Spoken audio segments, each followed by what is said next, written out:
السلام علیکم۔ شیطان نے ہر دور میں میدان میں اپنے کھلاڑی اتارے ہیں، لیکن ان گمراہوں کو کبھی کامیابی نہیں ملی۔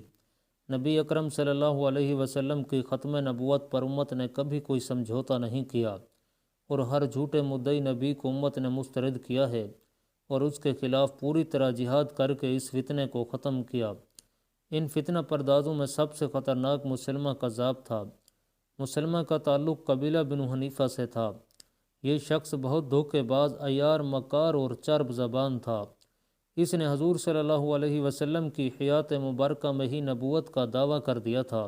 یہ بدبخت کہا کرتا تھا کہ محمد صلی اللہ علیہ وسلم بھی اللہ کے رسول ہیں اور میں بھی۔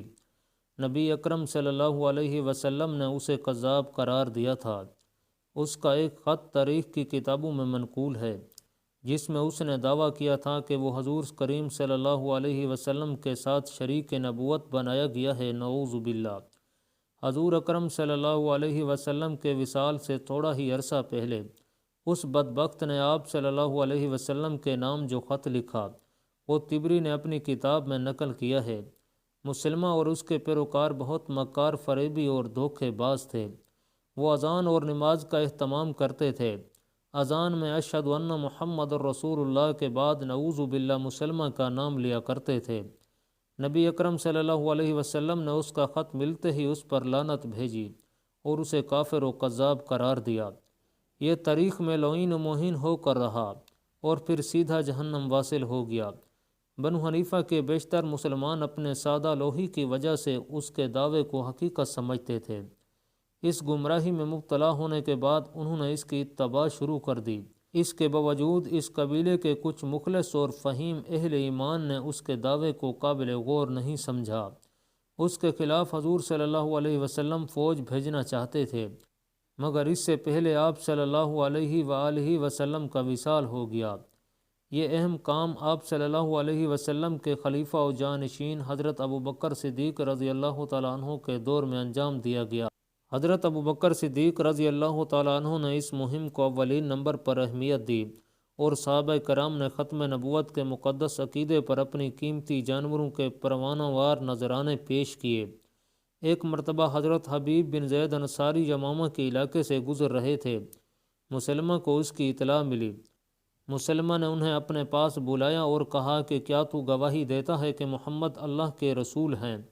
انہوں نے فرمایا، ہاں میں گواہی دیتا ہوں کہ محمد صلی اللہ علیہ وسلم اللہ کے سچے رسول ہیں۔ اس کذاب نے کہا، میں بھی گواہی دیتا ہوں کہ محمد اللہ کے رسول ہیں۔ پھر اس نے پوچھا، کیا تم گواہی دیتے ہو کہ مسلمہ اللہ کا رسول ہے؟ انہوں نے فرمایا کہ میں تو یہ گواہی دیتا ہوں کہ مسلمہ کذاب ہے۔ اس نے کہا، تم اگر یہ گواہی نہ دو گے تو میں تمہیں قتل کر دوں گا۔ سچے عاشق رسول صلی اللہ علیہ وسلم نے فرمایا، تمہیں جو کچھ کرنا ہے کر لو، میں ہرگز یہ گواہی نہیں دوں گا۔ پھر اس نے حکم دیا کہ ان کا ایک ہاتھ کاٹ دیا جائے۔ ہاتھ کٹنے کے باوجود وہ اپنے موقف پر قائم رہے۔ پھر ان کا ایک پاؤں کاٹا گیا، مگر ان کے پائے استقامت میں لغزش نہ آئی۔ پھر دوسرا ہاتھ اور دوسرا پاؤں بھی یکے بعد دیگرے کاٹے گئے۔ امام ابن کثیر رحمۃ اللہ علیہ کے الفاظ میں انہیں ایک ایک عضو کاٹ کر شہید کیا گیا، مگر وہ اپنے موقف پر ثابت قدم رہے۔ مدینہ منورہ میں یہ خبر پہنچی تو خلیفۃ الرسول حضرت ابوبکر صدیق رضی اللہ تعالیٰ عنہ اور صحابہ کرام بہت زیادہ غمزدہ ہوئے، مگر شہید ختم نبوت کے اس مشکل ترین کیفیت میں جرأت و استقامت نے ہر مومن کو مطمئن کر دیا۔ عظیم خاندان کے عظیم سپوت نے جان تو دے دی، مگر ناموس رسالت پر آنچ نہ آنے دی۔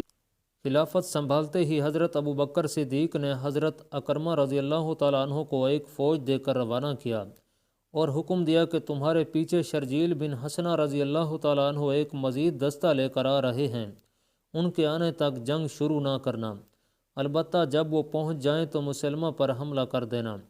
اہل یمامہ نے مضبوط قلعے تعمیر کر رکھے تھے اور مسلمہ کے پاس گرد و نواح سے مختلف قبائل کے مرتدین اور جنگجو بھی ہتھیار بند ہو کر پہنچ چکے تھے۔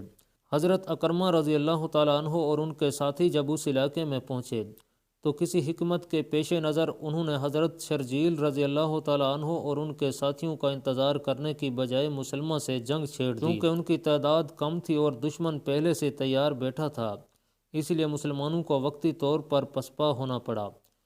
اس میں صحابہ کرام رضی اللہ تعالیٰ عنہ کے اخلاق و جرأت کے باوجود اللہ تعالیٰ کی کوئی مصلحت تھی جسے وہی جانتا ہے۔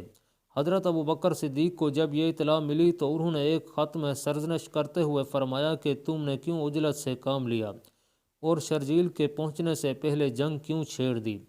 خیر، جو مقدر تھا وہ ہوا۔ اب واپس مدینہ آنے کی بجائے مہرہ اور امان کے مرتدین کے خلاف لڑنے کے لیے حذیفہ رضی اللہ تعالیٰ عنہ سے جا ملو، اور جب وہاں سے فارغ ہو جاؤ تو پھر حضر موت اور یمن کے مرتدین سے لڑنے کے لیے مہاجر بن ابی امیہ رضی اللہ تعالیٰ عنہ کے پاس چلے جانا۔ اس عرصے میں حضرت خالد بن ولید رضی اللہ تعالیٰ عنہ بھی اپنی مہمات سے فارغ ہو چکے تھے۔ حضرت ابو بکر صدیق رضی اللہ تعالیٰ عنہ نے انہیں مسلمہ کذاب کے مقابلے پر سپہ سالار بنا کر بھیجا اور حضرت شرجیل کو حکم دیا کہ وہ خالد کے لشکر میں شامل ہو کر مسلمہ کے مقابلے پر جہاد میں حصہ لیں۔ خلیفہ اول سیدنا ابو بکر صدیق رضی اللہ تعالیٰ عنہ خطبہ دے رہے تھے۔ لوگوں، مدینہ میں کوئی مرد نہ رہے، اہل بدر ہوں یا اہل عہد، سب یمامہ کا رخ کرو۔ بھیگتی آنکھوں سے وہ دوبارہ بولے، مدینہ میں کوئی نہ رہے حتیٰ کہ جنگل کے درندے آئیں اور ابو بکر کو گھسیٹ کر لے جائیں۔ اللہ تعالیٰ گواہ ہے کہ اگر علی المرتضیٰ سیدنا ابو بکر صدیق کو نہ روکتے تو وہ خود تلوار اٹھا کر یمامہ کا رخ کرتے۔ بنو حنیفہ کے 70,000 جنگجو اسلحہ سے لیس کھڑے تھے۔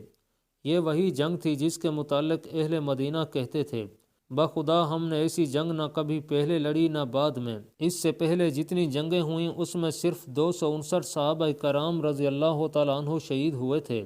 ختم نبوت صلی اللہ علیہ وسلم کے دفاع میں 1200 صحابہ کرام رضی اللہ تعالیٰ عنہم کٹے جسموں کے ساتھ مقتل میں پڑے تھے، اور سورج کی چمکتی شعاعیں ان کے قدموں کا بوسہ لیتی تھیں۔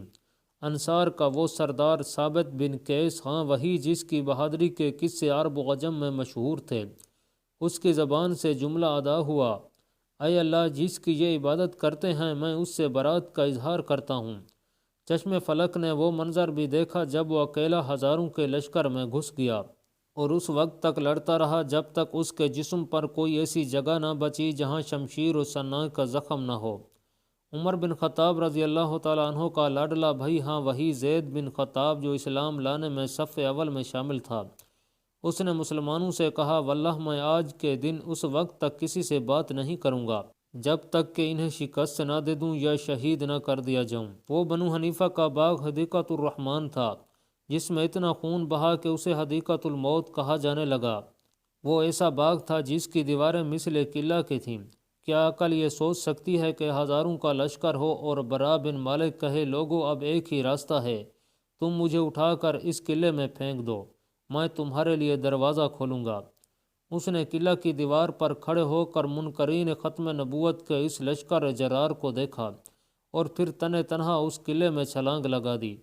قیامت تک جو بھی بہادری کا دعویٰ کرے گا یہاں وہ بھی سر پکڑ لے گا کہ اکیلا شخص ہزاروں سے لڑ رہا تھا۔